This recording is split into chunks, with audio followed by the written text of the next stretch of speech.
Hi, my name is John Gallus. I'm Executive Director of the Carolina World Trade Association, and I'm happy to welcome you to the April 21st webinar.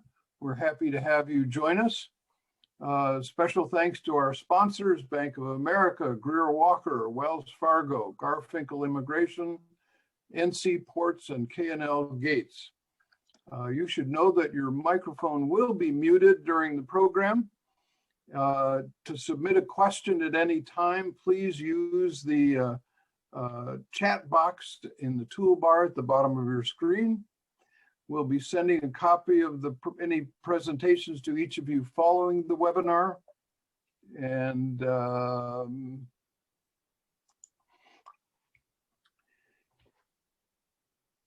we want you to know that if you run into anybody that would like to learn from your experience at this event, that we will be recording it for future use. Let me tell you that the Carolina World Trade Association was founded in 1964. That was back when Wayne Cooper was in high school. But we are a chapter of the North Carolina World Trade Association, which is a 501c6 organization. As a business-driven nonprofit organization, CWTA's mission is to promote, foster, and encourage international commerce success and expand economic growth to the Carolinas region. We do this by advocating the interests of businesses engaged in international trade on the local, regional, state, and federal levels, by educating businesses and their employees in international trade to the resources, issues, policies, and practices. We promote regional assets and opportunities for expanding inbound and outbound international commerce. And we also look forward to meeting face-to-face again when we can actually celebrate the successes of international trade. It's my pleasure to introduce you to Micah Winworthy from the Cranfield Sumner law firm. Micah's going to introduce herself and her panel and start the program. I'm going to leave the program to her and step back into the shadows. Micah, it's all yours. Very good. Thank you so much, John. I do appreciate it. And we are going to start our presentation. And we wanted to first just thank everyone and the Charlotte the Carolina World Trade Association for the opportunity to present this program.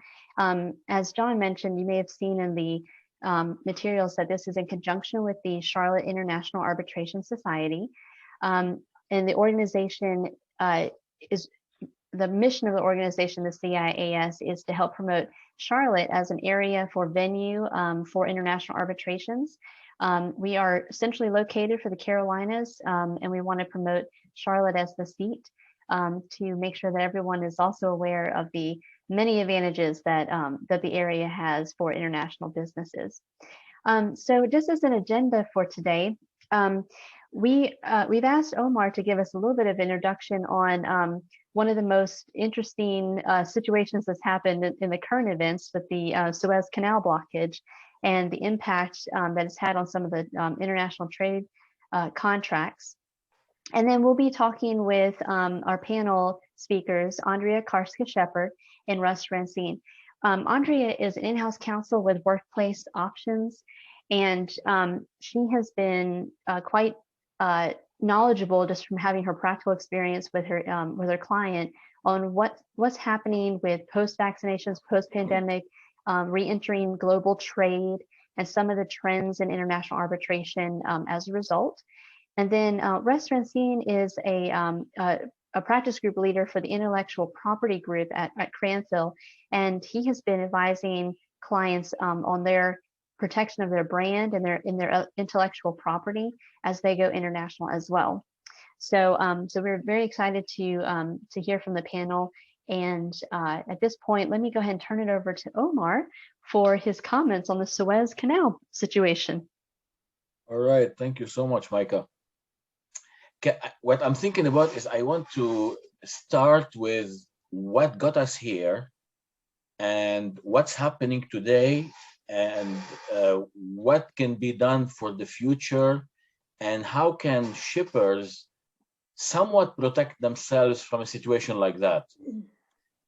So most people think that this whole the world, if I were to say it in one sentence, the logistics world is upside down in a way that I've never seen in my 29 years in this business. Upside down financially, upside down logistically, upside down operationally. Some of it is beyond our control, and some of it is self-inflicted in the industry. And I'm going to also give a few just numbers to put things in perspective, okay? This whole situation that we're in today, the congestion at ports, the lack of containers, a lack of chassis to move cargo did not start today or yesterday. This whole thing started years ago when China's growth went from double digits to about 5-6% of growth of GDP, that is. It was a mess for the whole world, basically, and the whole world went down with it. Now, when things like these happen, well, actually, let me move forward, and then we come back to this. So one is China's slow growth. Second, we had the trade war between the USA and China that made things worse. And third, we had the coronavirus that made things even worse and worse. And now, last but not least, the Suez Canal. Now, when China's growth slowed, all these ocean carriers, and I'm talking about ocean carriers because 95% of global trade is seaborne, happens by sea, and only 5% goes by air. One, because of volume, of course, the ship is bigger than an airplane, but mainly it's the cost, scenario. So when the economy slowed down, the ocean carriers were basically making no money. They had, let's say, 100 ships, in service for one company. And now the demand went down. So what they started doing is they started moving ships away from the service. They call it dry dock. And then not only did they limit it to fewer ships, but they started canceling sailings. So, and the airlines did the same. They started removing airplanes in service from the air, and also they canceled some flights. What that did, and then the trade war came at the same time. So now, Trump said, or the Trump administration, okay, we're going to increase the duty 25%, and it's going to start effective X months. What did most shippers and importers do? They started a sprint to import as much as possible before that date that increase takes effect, to have as much inventory as possible. Guess what? Now that there are fewer ships in service, the prices went 400 times higher because the demand grew so much and the supply was not only staying the same, but it was removed actually from the service. Now that's the second, problem. And then comes coronavirus. And now, not only are we dealing with those problems, now we have lockdowns. Now we have people who cannot be in their offices. What does that mean for logistics and for trade and for contracts? It means that ports cannot have as much personnel to actually service those few ships that are available. It means with the personal protective equipment, it took over everything now. So when Omar wants to ship, or when Micah wants to ship, who takes priority? The protective equipment and the ventilators, or is it the furniture that I want to ship? Of course, it's the protective. Add to that, what even made it worse and worse and worse and worse, you have the launch by Amazon. Product launches by Amazon, Walmart, Best Buy, Apple. Those guys in normal days, they pay 60% more to the ocean carriers than Omar does, and Micah does, and John does. So imagine how many things went successively to make that situation absolutely unlivable. Now, we're not talking about only removing ships from service. When you're removing ships from service, you're removing containers from service where the cargo sits, okay? So when we moved ships and we moved containers from service, now demand became so much higher because of all these reasons that we mentioned. Then you're talking about, maybe if you're lucky, if you order a container today, you're lucky to get it in 2 or 3 or 4 weeks. So imagine how much people were starving for equipment. Of course, not to mention when the congestion at the port, because those ports cannot handle all this influx at once. So you had at one time, actually not at one time, today as we speak, you have probably 50 or 60 ships waiting in Los Angeles to unload, and they cannot unload.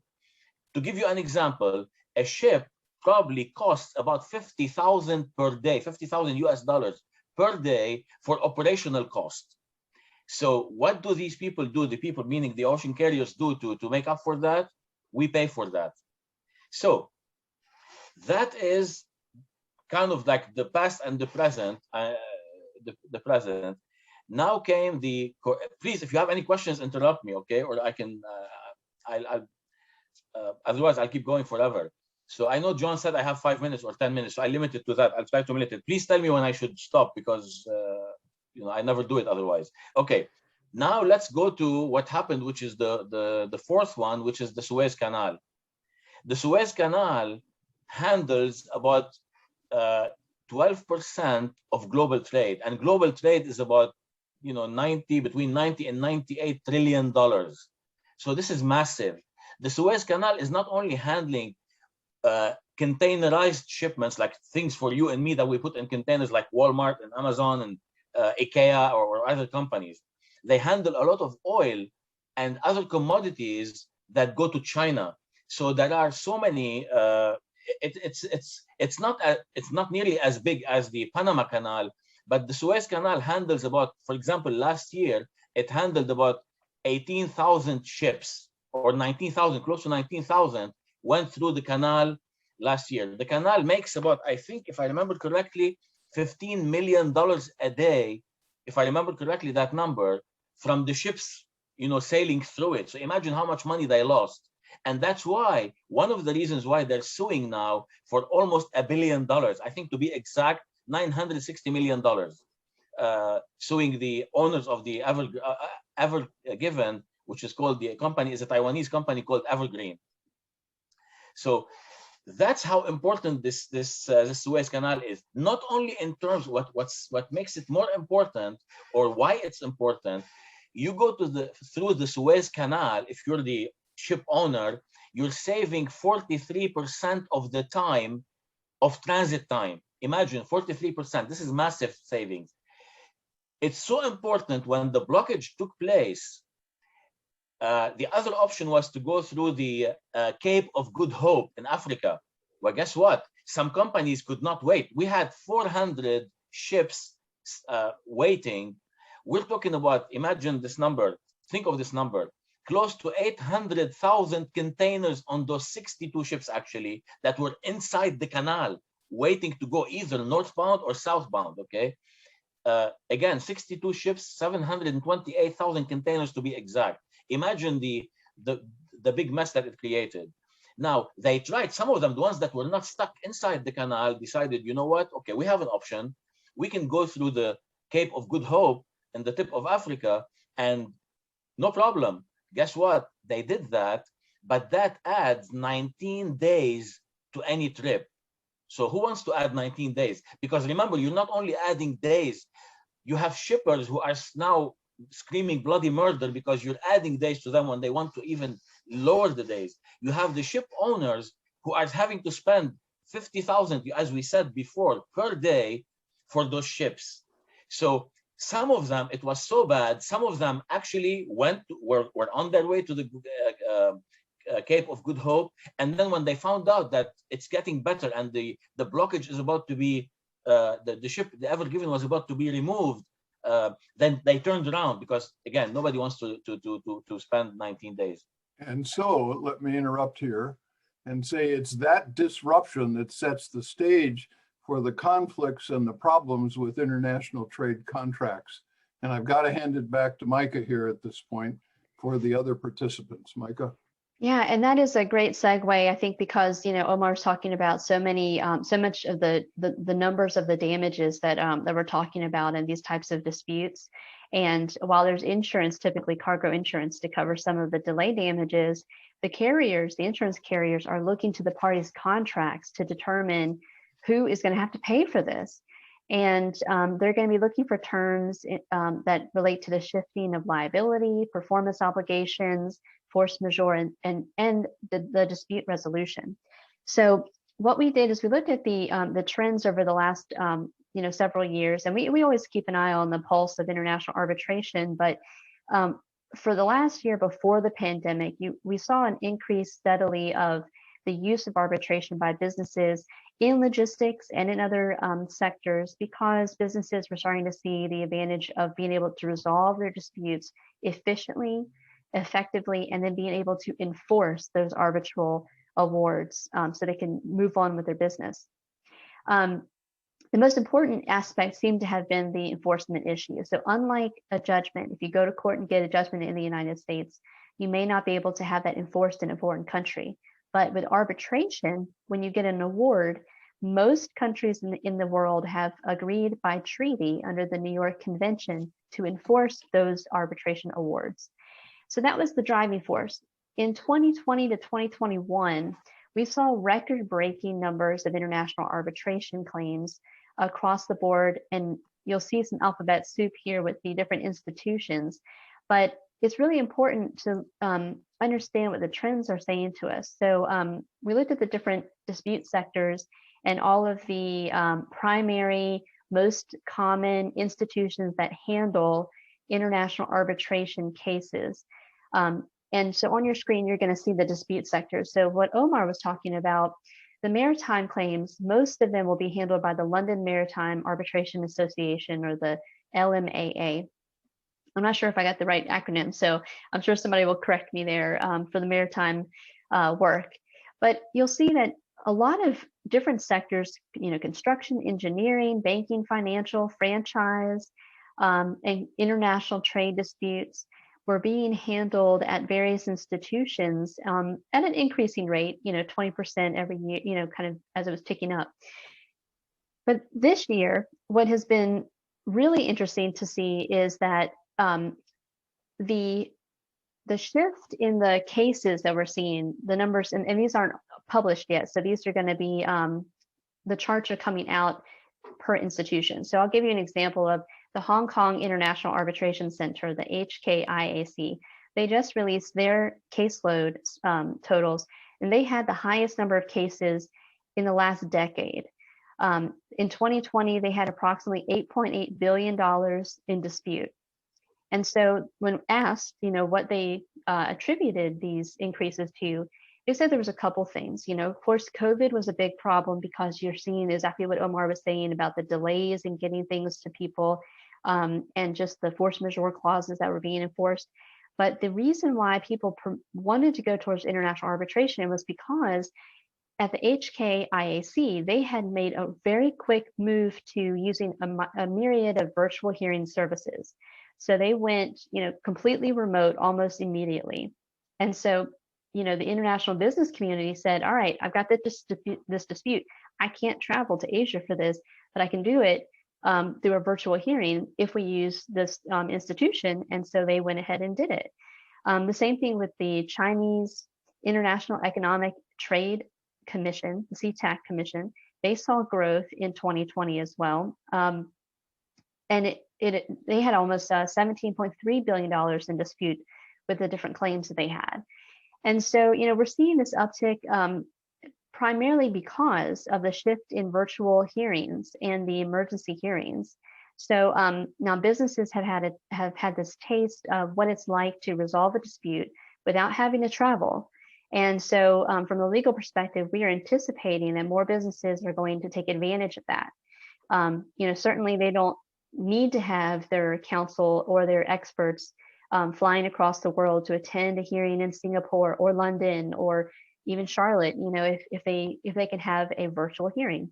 And so the institutions that have moved towards the virtual hearing platforms and are doing it really well are really providing a service to the international business community. And they are resolving their disputes quickly and efficiently through that mechanism.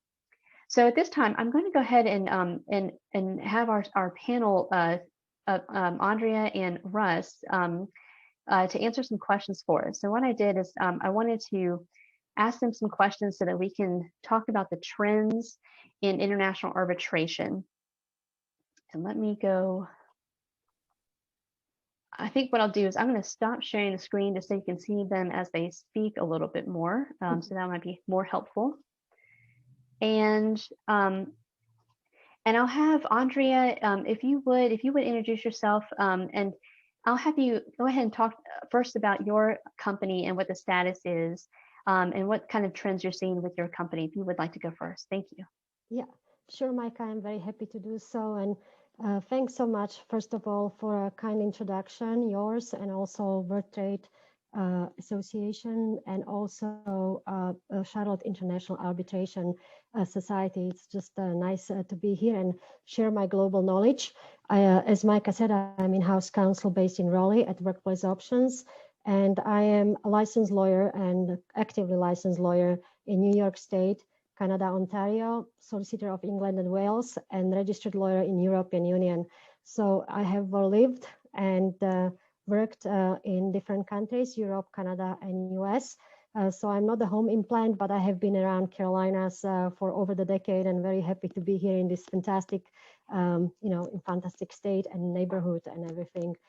In terms of trends, I am not even sure where to start because everything has turned upside down in last year.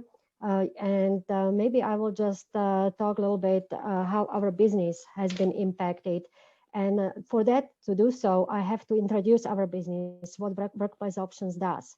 Unlike Omar, who was talking about trade in goods and commodities, we are trading in services.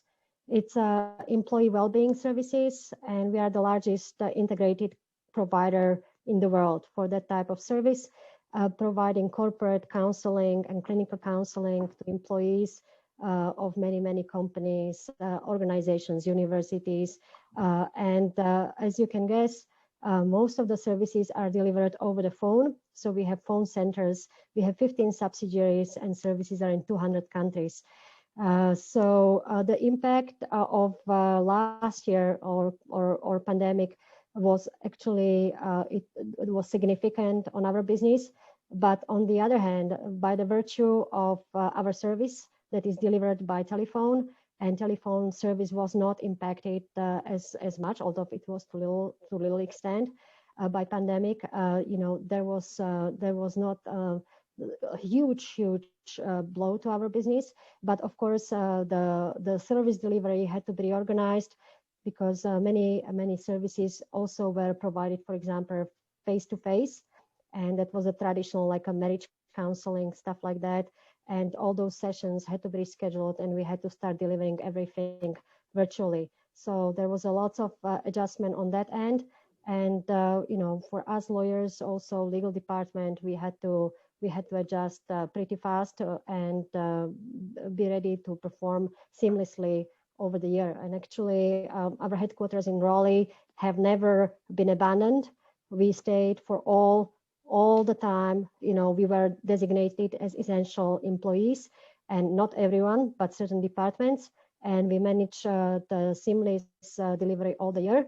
And actually, the demand of the services, because it has to do with mental health, has really been significant. There were lots of people, clients coming to us, asking us to help their employees, because interestingly, I was very surprised. I have two grown-up sons, but I was young sons, still young grown-up sons, and I was surprised that lots of young people, universities around the world, they were very negatively impacted. Not only employees, adults, but also very young population had a need for this service. Yeah, and so Andrea, when you're thinking about how your business has how the company has been impacted, are there certain things that you're seeing in terms of the contracts, in terms of like your global commercial contracts that have changed, or the advice that you're giving to your company, has that changed on those issues? Yeah, definitely there is a change in the structure of commercial contracts. I actually review every day 2-3 hours a day contracts from all these clients, like some of them Fortune 10, Fortune 500, and definitely we see the shift in contract, just not due to pandemic, but recent years, 2-3 years, absolute enormous, huge importance of data privacy in our business. So many schedules, and what's coming up, those schedules are, the contracts are long, but then also audits of the companies in terms of data privacy and how they comply are really kind of on verge. So you have to be very careful what you put on your contracts in privacy schedules, because you might be audited and you better then perform and be ready to show that what you're talking about is correct. There is also a huge confusion recently, not about different, what we see, kind of different purchasing orders, and forms are getting more complicated. So very important recently, which I have not seen before, is making sure your billing instructions, if you have a global operation, 200 countries, your billing and taxations, and those, that has to be very, very precise, how everything is handled, how the billing is done, because that could slow down the deal or the performance of the issues. So I'm seeing impact of that. And then of course we have clauses like a force majeure, which is also important to negotiate. Now I see everyone is redlining and updating that clause, around the world, and you can see all shapes and forms of it. And of course, choice of law is also important. We like to keep our disputes home. We like to keep them under North Carolina law, although we have a foreign subsidiaries. But that's always important, because that gives you certain advantage. That's great. And I think Russ is also seeing some of those contracts. He and I have counseled clients on international businesses together, and on his intellectual property clauses, he's also been, looking to see what things have been changing. So let me shift gears a little bit and ask Russ about those types of international contracts. What are you seeing in terms of trends for protecting your brand or protecting your intellectual property overseas? Thanks, Mike. I appreciate the opportunity to talk to everybody.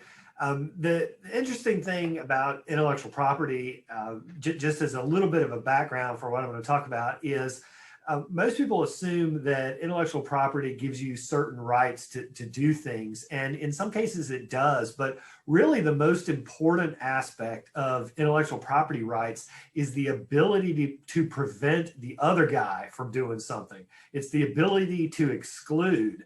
And so at home in the US and even more so overseas, the issue is, how do you stop somebody else from using your stuff, basically, if things go south? Now, most of the time, folks will go into contracts with international entities, and those contracts will spell out various terms. You're going to do this, you have the ability to do that. Sometimes they will specify what happens if someone breaks the terms, or what happens when the contract terminates. But the real issue is, once that contract terminates, how do you then force the international party to comply with the terms? And that's been a real hurdle in years past that now is becoming more easy to predict and to navigate. And so really the most important thing, and the thing I'm trying to tell clients more so now even than ever before, is analyze your contract. Because if you can get a contract with a foreign entity wherein they agree to arbitrate the dispute, that is your best, easiest route to enforce your rights. The issues folks face when they go overseas with intellectual property is, in order to sell your product or license your rights, you have to allow the foreign entity to use your IP. And by doing that, they get it. And if it's a trademark, they've sold under the trademark. If it's patent rights, then likelihood is they can discern what the inventions are and potentially copy it. Also, when you're talking about software or things like that, they get it. They have the ability to reverse engineer it. Now you can put that in a contract to prevent them from doing it, but the bottom line is, some unscrupulous business people will do it anyway. So most of the concerns I'm seeing for folks is what to do in the event that a contract is breached or it terminates and the other side doesn't want to comply and wants to keep using your intellectual property. And really the short answer is go to arbitration and get enforcement ability from their home country through the New York Convention or some other body of law and attack them that way. So that's really kind of the best way nowadays to do that. The only other thing I'll say, and I may be exceeding my time, but for certain things, if you have trademarks, copyrights, and even patents on your intellectual property, you can register those with the U.S. Customs and Border Protection Agency. And so if your issue is someone has stolen your IP and is importing like counterfeit goods into the U.S., you can actually have those seized at the border and destroyed. So that's another avenue. But that, of course, applies to products coming into the U.S. and doesn't help much with products being sold overseas. And that's great, Russ. And you were segueing into another question I had for you. But I wanted to bring the chart back up again because intellectual property is this kind of dark blue area. So you'll see there's a sliver at a lot of these different institutions where that's been one of the primary issues. And the trends that we're seeing now is that intellectual property is becoming a much bigger area for dispute in arbitration. So we're seeing WIPO arbitrations, which are becoming much more prevalent, where people are disputing their intellectual property specifically through that institution. Mm-hmm. And then you'll see some industries like life sciences here, and even some of the corporate and banking, sectors. Those types of claims may fall under that particular industry, but we're seeing that there's a trend where part of the claim includes some infringement of intellectual property rights. So, so I think that there's quite a few things going on that you mentioned. So related to what you were talking about, can you tell us what are some of the major conventions and treaties that people should be aware of in order to protect their brands globally? Sure. So there are several different types of IP rights, patent rights, copyrights, trademarks, trade secrets, things like that. And some of the conventions set up to help protect those. With respect to copyrights, you have the Berne Convention, which basically says that each member country agrees to protect other folks' copyrights by certain specific terms. Usually the way it works is the home country will protect a foreign entity's copyright based on, usually it's 25 years or 50 years. And it's based, interestingly, it's based on your creation of the work. So the US is a little bit different and a little bit behind the times, where the US usually requires you to register a copyright before you can get certain fees and such from a copyright infringer. The Berne Convention does away with that. And so the Berne Convention says if a person or entity has created a work and owns the copyright, then it does not need to register it to be able to enforce it. Now the US is a member to the Berne Convention, and so that holds true in the US as well, although the US is still a little bit behind the times in requiring registration for attorney's fees. But the Berne Convention allows you to protect your copyrighted works in most of the countries in which you would want to do business.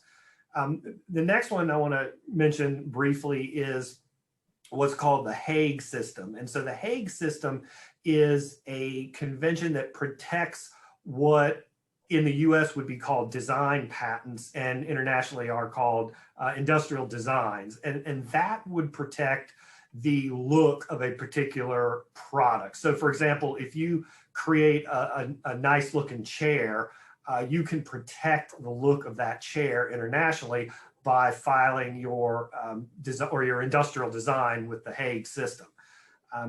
It works in conjunction with what's called the PCT system, which is the Patent Cooperation Treaty. And the PCT allows you to file patents in foreign jurisdictions by only filing one application with a specific clearinghouse, they call them. The US is one. So if you file a patent application with the US office and designate it as a PCT application, that will give you patent rights, assuming your patent will issue, in foreign countries. And what you need to do is, when you file your application, you actually have the opportunity to decide which countries in which you want to seek protection. So it's not all of them, it can be, but you have to pay fees per individual country. But for example, if you want to only protect your patent in certain countries, you can do that through the PCT. For example, I had a client that invented a hand tool, and he wanted, frankly, he wanted Bosch to buy it. And so he decided that what he wanted to do was file the PCT application and apply for patents in the US, Canada, Mexico, Germany, and Great Britain. And so that allowed him to selectively choose those countries and target where he wanted his protection. And so with the PCT, you can do that, and it, in the long run, saves money because you don't have to individually apply for the patent in each specific jurisdiction. The last one I'll touch on is probably one that's used more often than not, and that's the Madrid System. And the Madrid System is your convention that allows you to protect your trademark. So trademarks are generally about use in almost every country. And if you're selling a product, you're likely using a trademark, whether you've formally registered it or not. And the Madrid System allows you to, like the PCT, file one application for your trademark registration and get it protected in additional countries. Like the PCT, you would file your application, and then you have the ability to select which countries you want protection in. So you can do a targeted protection scheme, or you can do all the countries. And I think the Madrid System has like 170 countries. Again, it's almost any country you would want to do business in as a member. And so it provides an easy mechanism to get protection in all those countries for essentially one application. That's really good. So, I think that's really helpful for folks that have intellectual property disputes. I do want to go back to Andrea's point about when you have a direct dispute with maybe another, with a counterpart, either somebody that you're doing business with overseas, and it may not involve them breaching or infringing upon a, intellectual property right, but they may have breached the contract obligation in some other way. So Andrea, I didn't know if you wanted to talk a little bit more about what you're seeing in terms of the use of international arbitration, and if you're seeing more of the virtual hearings, like what the statistics are showing. Have you seen that in practical experience so far? Yeah, so in our business, we are helping people. It's employee wellness. So we are very fortunate that we don't get that many disputes. And my key is to speak people if there is a dispute, pick up the phone. And we have very, very few disputes. Recently, we had acquisitions in France, and we inherited some disputes. And those are something I had no control. And those are definitely governed by French law and French courts.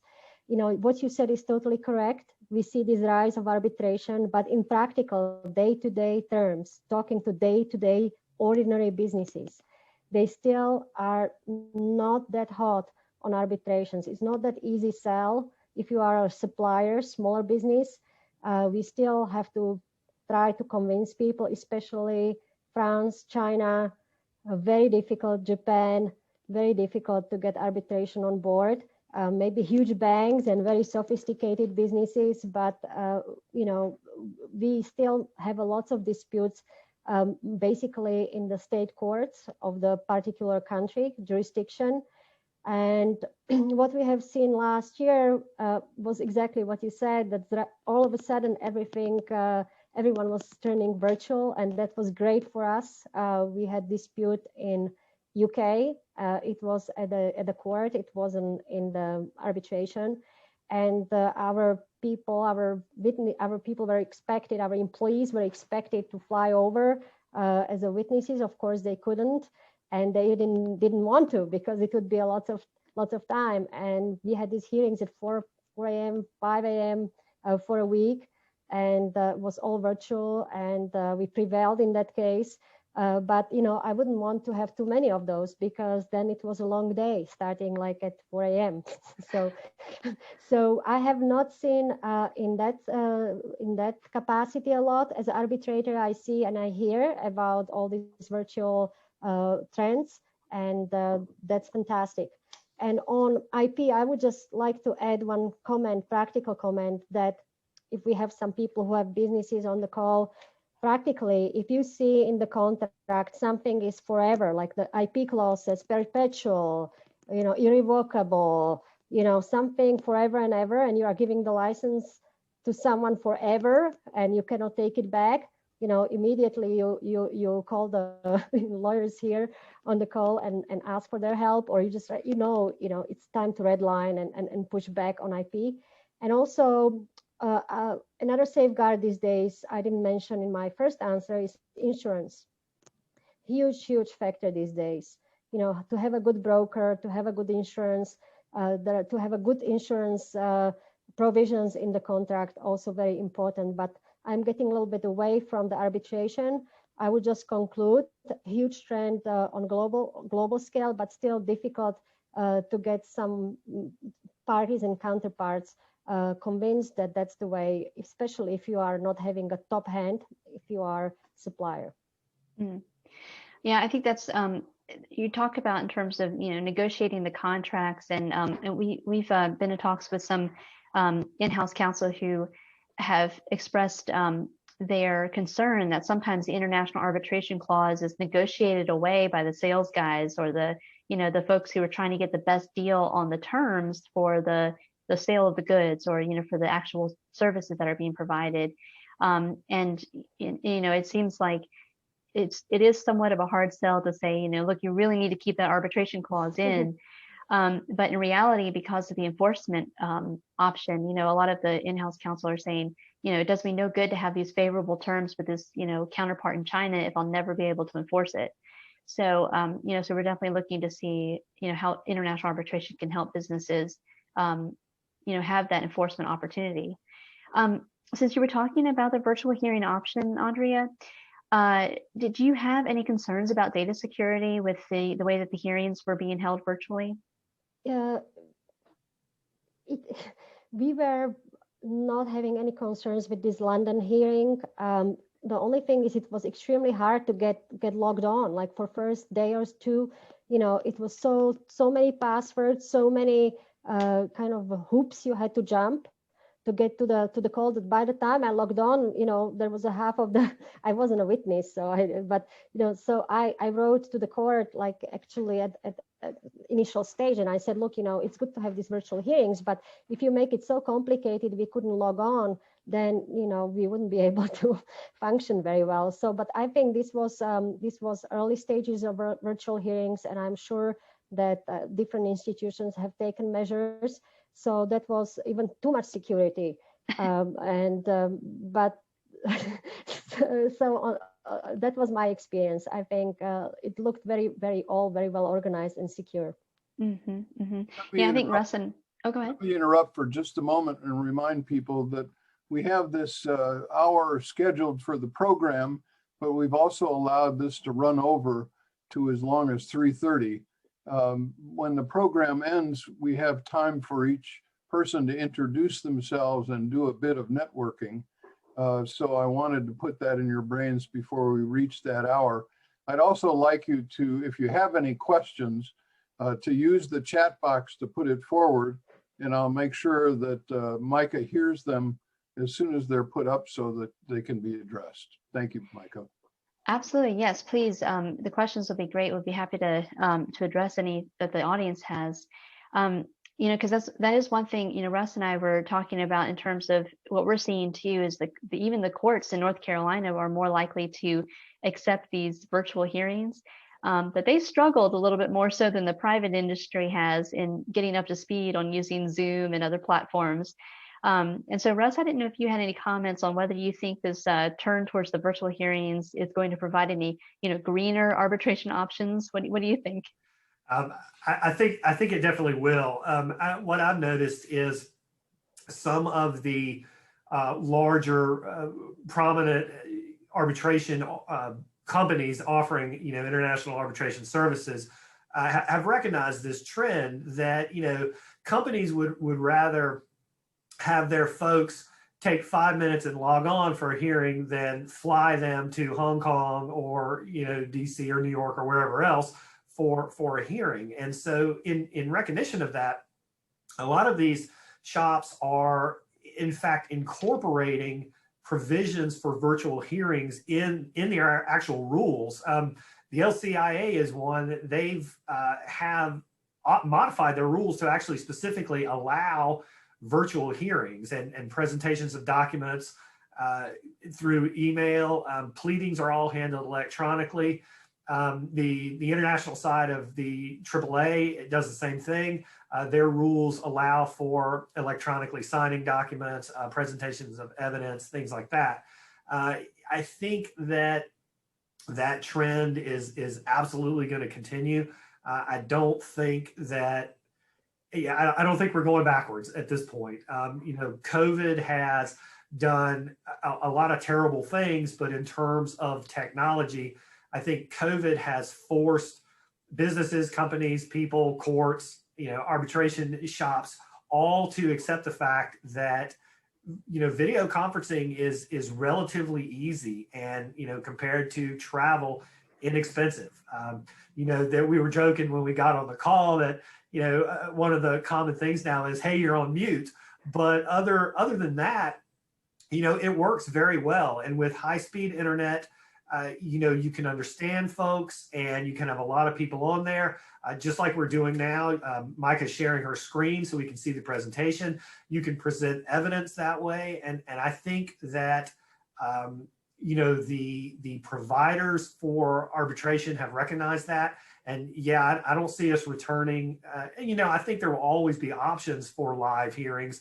And in certain cases, which we won't go into, you probably want a live hearing, but I would submit in the majority of cases, a virtual hearing is the way to go. And I think that's the way of the future.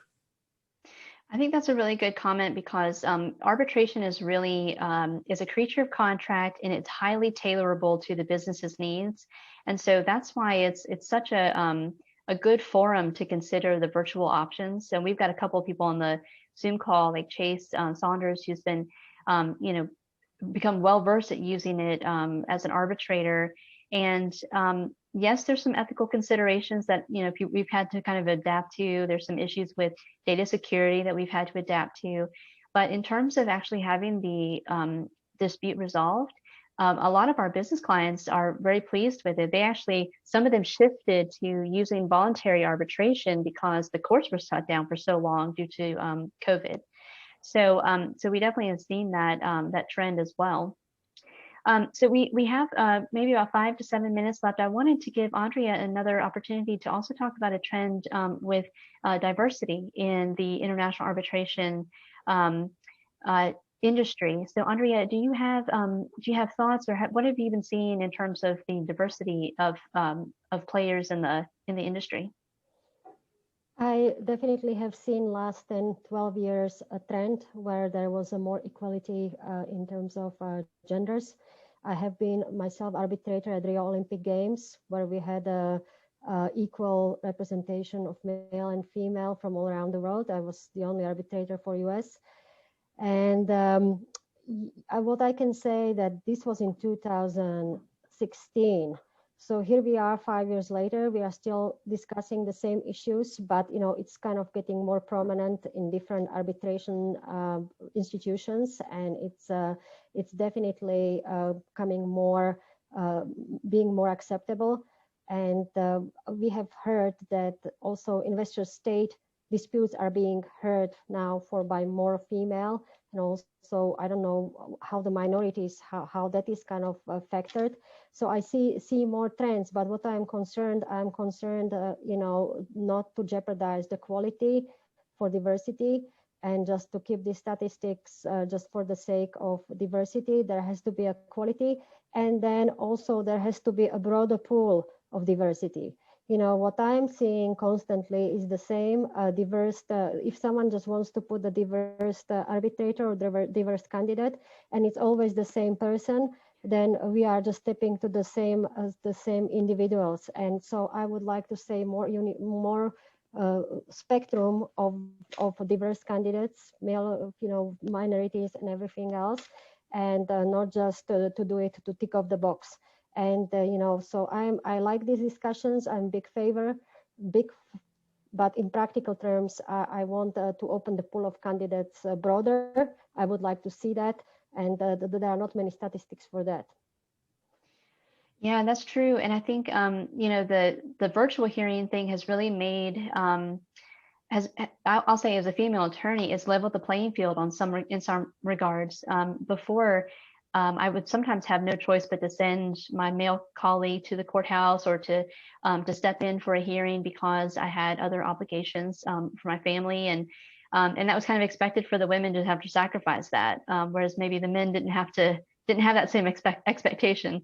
But with the virtual hearings, it has really leveled that playing field in the sense that I can have a court hearing in the morning and then also go have a Zoom call with a client that afternoon. And so I don't have to miss those opportunities, because of the travel component. So I think that international businesses are really taking advantage of this. And Russ, I'd be interested too in hearing what your thoughts are in terms of the use of the Zoom technology in your practice with the international or with the intellectual property matters, if you've been able to also use that to your advantage as well.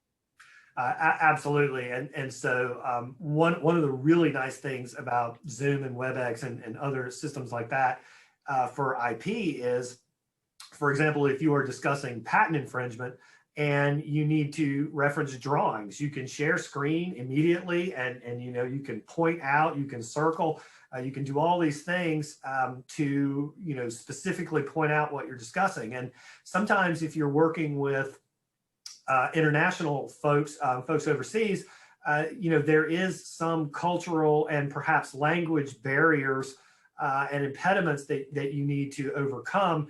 And if you're just on the telephone, that's much more difficult. Whereas if you're on Zoom or WebEx, like I say, you can share screen and you can highlight, you can do all those things. And sometimes it facilitates a discussion on things like that to be able to use visually, aids and exhibits to get your point across. And I think that that's the trend, and that's the way things are going. Well, John, I think we have hit all of the highlights on the trends here that we've had for the international arbitration. We really do want to take an opportunity just to thank everyone and the Charlotte International Arbitration Society for the opportunity to present these topics. We think they're really important for international business, and the Carolina World Trade Association, the membership is very sophisticated. And I think that the businesses appreciate being able to look at their options when it comes to the dispute resolutions and being able to get the best enforcement options they can. Because like Omar said, you don't want to get stuck in the Suez Canal and end up with, billions of dollars, having to fight that out in court. So, we really do appreciate the time. I'll try to go ahead and just, turn this back over to John. And then I think, like you said, we've got some time for questions and answers if we want to do that. Thank you, Mike. I appreciate the content of the program and the expertise that was exhibited by your speakers today. Thank you very much. I'd like to give Omar a chance to jump back in here with any comments he has at the end of this that might go along with what he opened with. Are you sure? Yes, sir. I, I mean, if I were to say any takeaway, people, I mean, the shippers in general, what we see all the time, I hate to say that, but we never learn. People never learn. You have to have the absolute best trade attorneys, especially when it comes to that, and absolutely the best insurance possible. Because we're talking about, they're saying now, we're lucky if we have, if it's going to take more than a year to figure, by the time it's all said and done, it's going to be longer than a year, because you have so many people involved, so many entities involved, from the ship owner to ship operator to the how many insurance companies, and which one handles which part. Is it the cargo? Is it the ship? Is it the shippers? It's just too complicated. And mainly, I mean, the supply chain is going to be hurting for a long time. Long time meaning probably mid next year, in terms of what's happening. And not only is it going to be damaging the people who are shipping by sea, because now, because of all this mess, most people are not going to have to wait. Imagine how much financial bleeding is going to happen when people are going to say, I cannot wait anymore, I want to ship by air now. So, and it's not only going to create a financial bleeding, but there aren't enough airplanes to go around, even including adding charters to the system. It's not moving the needle in any way, shape, or form. Thank you. I'd like to see if anybody else has some comments. Sam Hines is also a member of CIAS. Sam, do you have any additional comments or thoughts, or would you like to describe yourself to people so they know to contact you? Sure. My name's Sam Hines. I'm officially Julius. I'm a maritime lawyer with a small firm called Hines and Gilsonen. And I've been following the Ever Given saga myself. And I guess this isn't really an arbitration topic, but it's interesting to note that the owners of the ship declared general average, which is a very much of an esoteric maritime law concept. It's something worth knowing about, though, if you're in the logistics business, because the basic doctrine is that every party to a maritime venture, including the cargo and the ship owner, have to share in any voluntary sacrifice. So the classic situation is throwing goods over the side to lighten the ship. Micah mentioned cargo insurance, and one thing to know about cargo insurance is that it covers general average liability, which may be a nasty surprise if you need to get goods that are the subject of a general average proceeding. It's no fun to have to bond those goods out. Cargo underwriters are in the business of doing that. It is an arcane procedure, typically handled in London. It's akin to arbitration in that a general average adjuster figures everything out.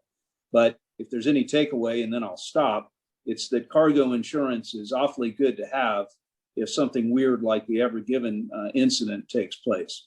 Thank you. Thank you. Anybody else want to contribute? I see Wayne put his face back on the screen. Wayne, you have a comment or two?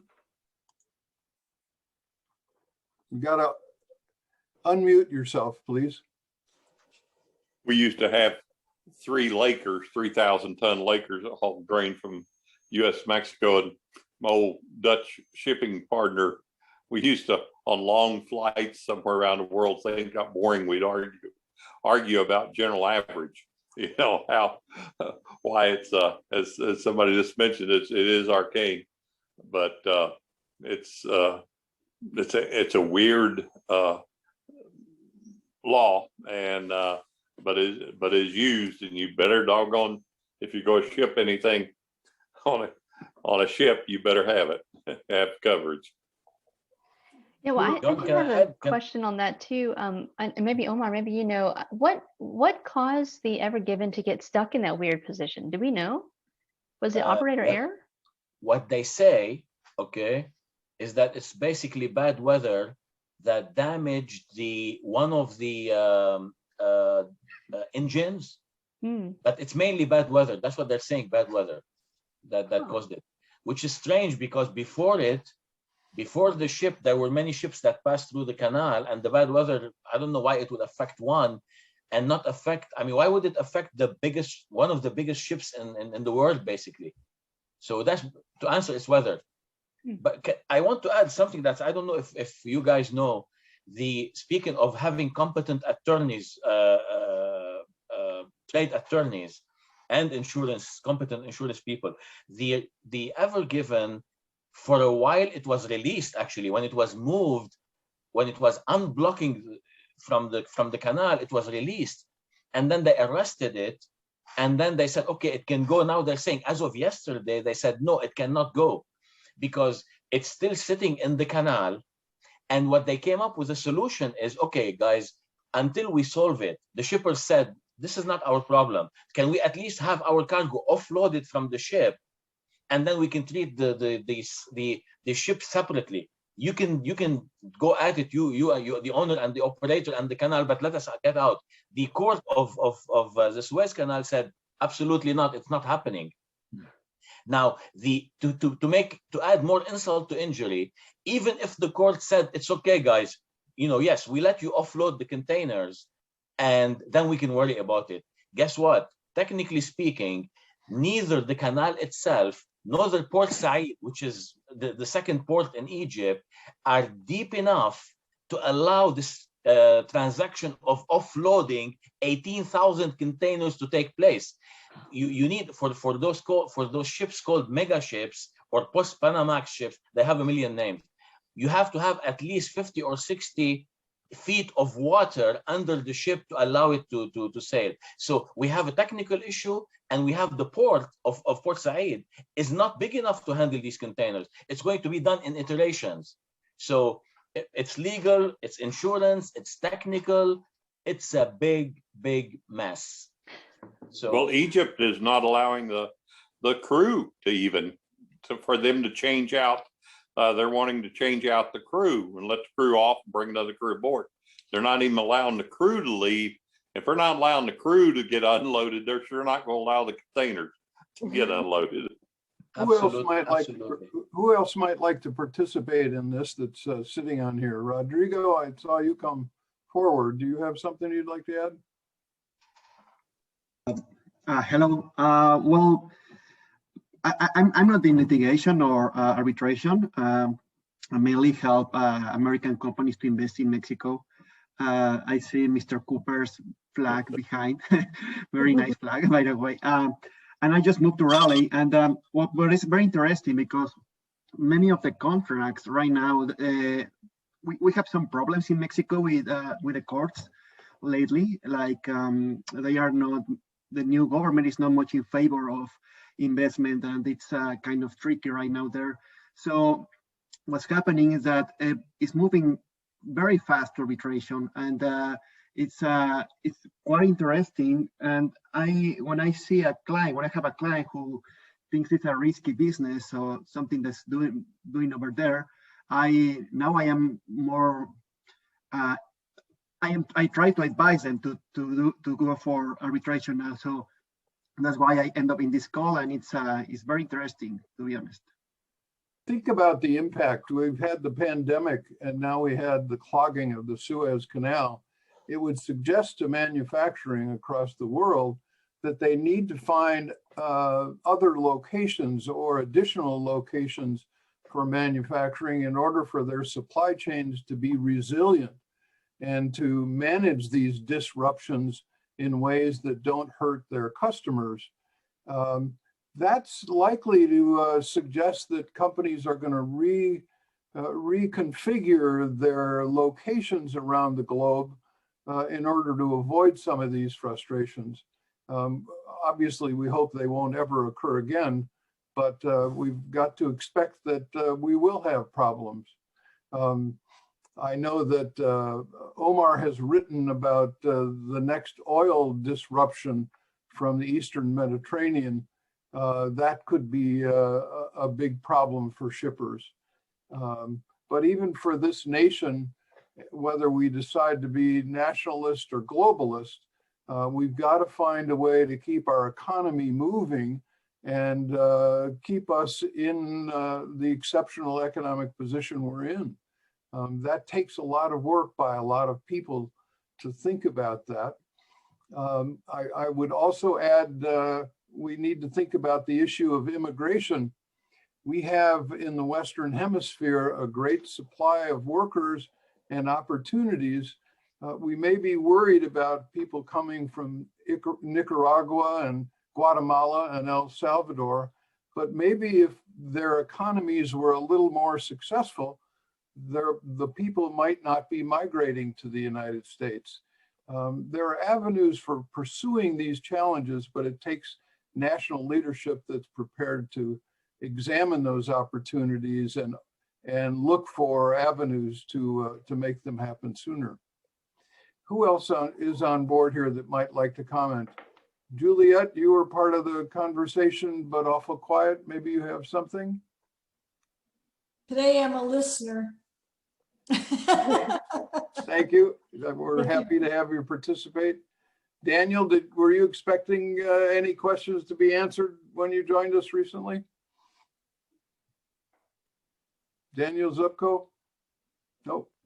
Can you hear me? Yeah, now we can. Go ahead. Oh no, you know, the whole issue of just the insurance and everything and what's going on. No, it's very interesting, and that is so true, as Omar said. I mean, you know, there's so many variables that you don't know what's going to actually happen. So I just think that these are so many things we need to keep our eye on and just be prepared. But like legal counsel is a necessity, and insurance is definitely a necessity. Amen. Let me invite someone from, is it Stephen that's on board from the Allegro Foundation? They're a great supporter of CWTA, and we'd like to give you a chance to speak if you'd like to. I'm not hearing back from him. How about Edward Luke? He just stepped out of the room. It What looks other like comments? Edward had also posted he's a barrister and he's got a whole bunch of arbitration acronyms after his name. So there's a few I recognized, but that means that he is highly qualified to handle arbitration claims as well. So he might have been a good person also to as a resource. And Brent Klingsdale is also on the line there too, and he's from the foreign country of South Carolina. So I always thought that the two states should merge and we should just call it Carolina. So that's what I do. I'm happy to be here. I'm the upcoming president of the Atlanta International Arbitration Society, but I live in Greenville, South Carolina, and that's where I practice. And I'm an arbitrator for the International Center for Dispute Resolution, the international arm of the AAA. But I do have a question about for Russ. I do know Russ, and I know Julius. He's on my South Carolina International Committee. But Russ, I used to do tons of trademark infringement work under the Lanham Act, when you could go in and seize all the Myrtle Beach stores and all the Ocean City Boardwalk stores. And I used to do that a lot for Umbro, if you remember the soccer people, and for the company called No Fear out of California. I don't know if it's a surfing company called Fear This and No Fear. And I used to do tons of that work. And I just wonder whether there is now a international mechanism through the treaties for such types of seizures internationally. That's a good question. And so a lot of that, I think, is country specific.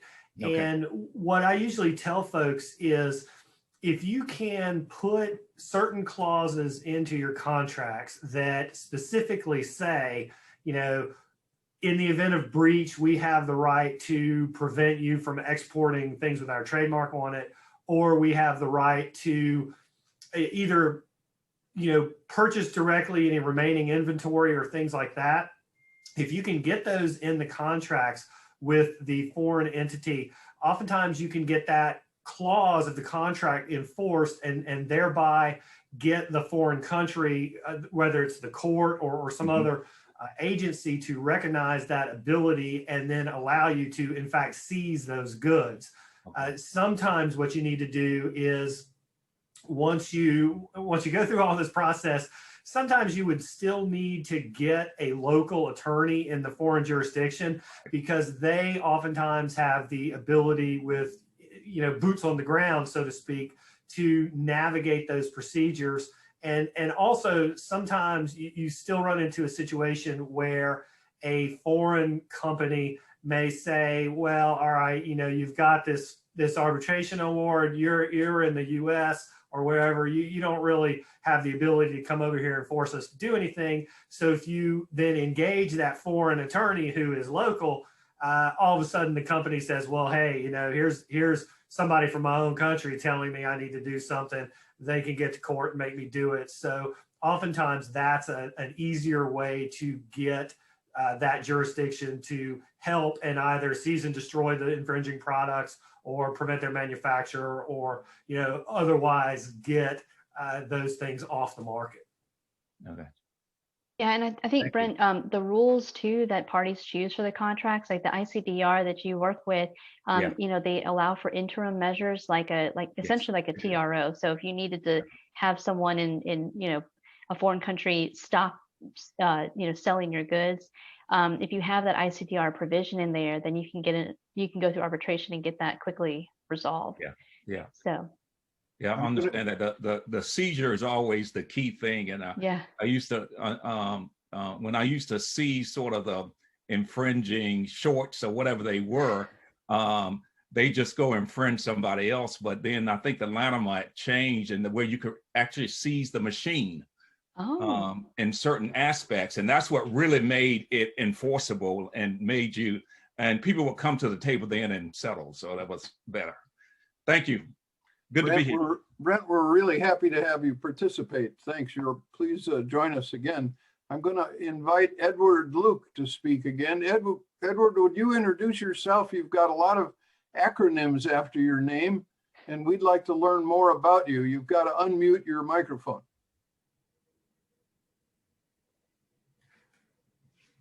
Good evening, everyone. I'm Edward Luke II. I'm a barrister and international arbitrator based in Botswana.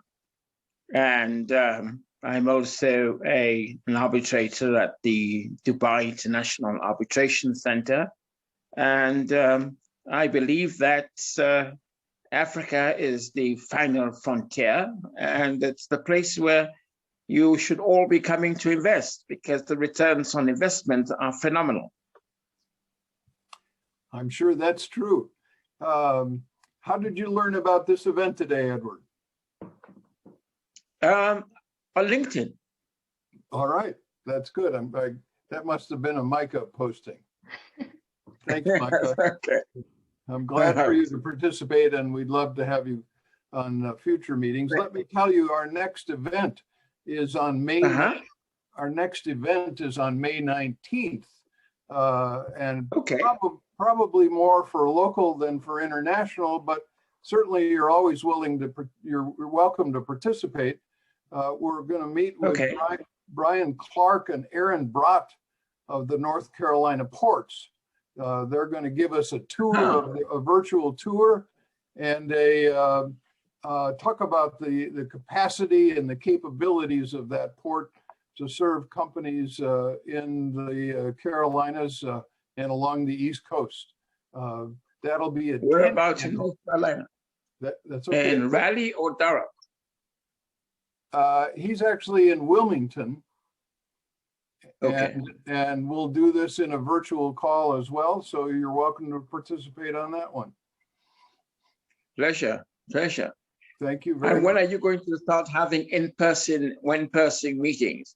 I just noticed on the news that the governor is going to open North Carolina as of June 1. And so people can meet face-to-face after June 1. But they're also invited to keep wearing masks after June 1. So we will watch that unfold and see how welcoming people are to those opportunities. I'm going to thank Wonderful. everybody. Chase Saunders is still on us and has not made a comment. He's always adding wisdom to every event I've attended. Maybe I can get Chase to add 2 cents worth here. This is, I'm amazed that and gratified that Edward Luke is on. We started this organization in 2012 in recognition of the fact that we had a lot of commerce in the Southeast. In fact, we're probably going to have more commerce here arising out of being a manufacturing base than in other parts of the country. And it's grown and under the kind auspices of and talent of Micah Worthy and her team. And it's we've transferred this over to some great talent, and the presentations today have been absolutely wonderful. And to echo what everybody has said regarding Zoom and the digitization revolution that we're undergoing, we're able to have better conversations with more people from more places on the earth with diverse input now than a year ago. And that's an amazing feat for the human population on earth, because it's these kinds of endeavors rather than endeavors burning down cities and carrying on activity in the streets that are the basis upon which civilization can be constructed. And folks who are on these hearings are empowering themselves because these are legitimate exercises of democracy and free speech that are good for everybody. So commendations for everybody. And I love not having to get in a car and go anywhere, because you can have in 1 hour all this wonderful input. I didn't know there were 738,000 containers exactly caught up in the Suez Canal until Omar Kazaz, who's a resource, gave me that information today. I always learn something from listening to Omar and Andrea and Russ and everybody who kicked in, including the oldest rat in the barn, Wayne Cooper. These are just these are really worthwhile activities. And now if there's an issue in any of these areas, I've at least identified somebody to send an email to get free information. So John, John's the best moderator in the Carolinas. He's a journalist from the old school of people who really care about the community and are very thoughtful and have the best interest of the community and the region at heart. And John, thank you so much for providing your insights and cajoling everybody and packaging this thing so it was such a good opportunity for everybody who was present. So thank you. Thank you, Chase. You're very kind. I want to introduce you to one other person on the line, and that's Ted Smoyer from Greer Walker. Ted is the treasurer of CWTA and one of the leaders of the group. Ted, you want to give us a few words about yourself and an advertisement for Greer Walker at the same time? Yeah, Ted Smoyer. Greer Walker is a CPA firm here in the Carolinas. We do a lot of international tax work. I'm in the assurance department, audits, reviews, that type of stuff. We also do transaction work, have a lot of, there's international companies making an acquisition here. A lot of our audit and tax works, they might have a foreign parent with a subsidiary here in the Carolinas. Really got a lot of information out of this. This is not my area of expertise, but we always try to be very advisory for our clients, and still don't feel like I know everything I need to advise them on, but I know enough to point them to the attorneys that they need to talk to handle these complicated areas. So thanks everybody for presenting, and thanks, John. Great, thanks, Ted. Thank you, everybody. I think we'll wrap it up for today and look forward to our next meeting. I would invite each of you to consider joining either as an individual member, or if your company would like to become a sponsor for this, we'll be happy to give you the credit for being a sponsor at all of our events. Please keep in touch with us, and I'd love to have your feedback. If you've got ideas for programs or activities, I'm happy to hear from you at any time. Have a great day, enjoy the sunshine, and look forward to seeing you on our next webinar. Thank you, Micah. Thank you all. Thank you. Thank you. Thank you very much. Take care. Yeah, Thank thanks. you. That was great. You. Bye, everyone. Thank you. Thank you. Thanks, Micah. Bye. Bye.